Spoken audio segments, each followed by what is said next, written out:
Okay, let's talk about it. Okay, so I've always been a prophetic writer since I was a little kid.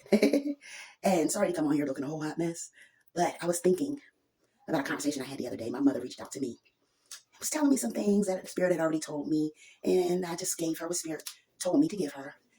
And in that, I said, not to cry over spilt milk, but I wish you would have kept all of my writings from when I was a little girl, because they would help y'all and what the family is now facing, the warfare that's going on.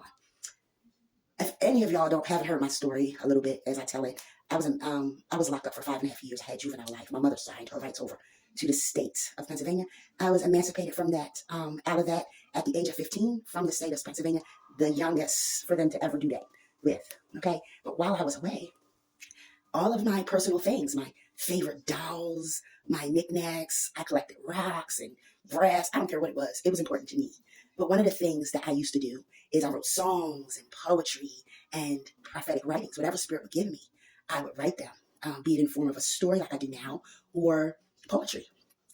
My mother at first didn't receive my writings and would hand them over to counselors and anybody that would listen to, something's wrong with my child, or she's trying to kill herself, or I had a poem that I wrote when my dad passed, and I still remember a lot of my writings. But in that poem, I asked Spirit, take me away from here, bring me to that place. And what was happening is I used to have out-of-body experiences when I was little.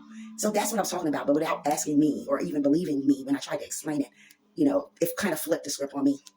So as I'm talking to her and I said that, she says, I talk about your writings all the time. I tell people, but they got messed up and this and the third. I'm like, okay, we ain't trying who shot John.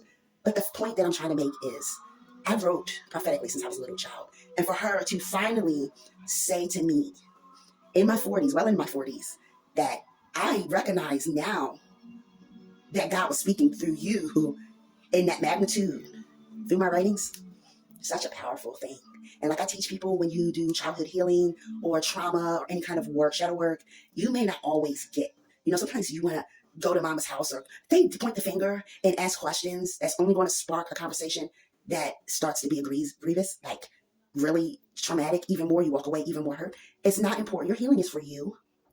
You're not always going to get the answers or have the conversations that you want to have. You understand? But let me tell you something, baby. It will always come out in the wash. Just like that conversation I had with my mom. And it was just voice messages back and forth. But to hear her say, I talk about your writings all the time. Yes. Yes. Because she recognizes the magnitude of what Spirit was doing in me at the age of 8, 9. Okay? I got put away at the age of 11. Okay? I was reading books way beyond my years, way beyond my age. There's this one story that I was telling my son about the other day that I read to my kids because it was very important. It's called Island of the Blue Dolphins. And in that story, the young lady's family gets rescued off of this island. Okay, these boats came. But something occurred and she got left behind. And she spent years on this island. She had to fend for herself, fend off wolves, and build a hut for herself, build fence so that she and her dog could stay safe. Okay, she was finally rescued. But that story, I read that story when I was in fourth grade, Mr. Peck. Okay, that was my teacher. She gave me a lot of books because she knew I liked to read. That story, did not know, I read that in fourth grade, that was my life. You understand? And I didn't realize it until I was talking to my son the other day and I almost teared up. Like, wow, I was reading my story, my survival story through this young lady in this book. So powerful, But I know y'all see me dropping books like hotcakes, and that is because I lost my daughter, like I said, in 2021. So I have had nothing else to do but sit, breathe, and writing. Writing is my therapy. Like, I have to write. I keep a notepad, paper, something, a thought comes up, I write it down.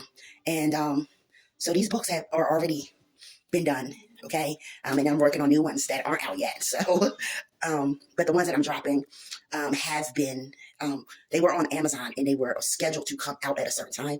But somebody prominent went on Amazon and sabotaged me there. But Spirit always has a way of escape, a better way. My books now reach all over the world. And I have to reload them. So they are dropping like hotcakes. But I'm a writer. You can sit me in a room with just a piece of paper and a computer, and I can pull books out of me. I mean, each one 75, 100 pages long, at least 2 or 3 books. If you keep me locked in a room, my mind is always going. I was just outside and underneath the stars and got a book, and that one's going to be hot as well. I just was standing in the ground, grounding myself. I always anoint my feet before I stand in because it just softens my path, and not only my path, but my ancestors and spirit, and what spirit does through me. And that those first phrases is of she stood underneath the stars, feeling the wind, came to me. So look out for whatever that book's going to be called. But I just want to share that with you guys because that was a very powerful moment between me and my mother. You guys have a great day. Excuse me. I know I haven't been out on these streets too much, and there's still things that I have to go through, from the things I've been teaching.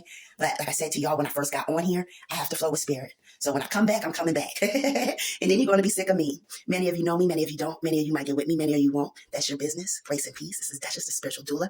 If any of you need your 22 paths done, your prophecy, reach out to me. I am still doing those. So come on, let's go get it done so you can know the plan of God for your life. Grace and peace.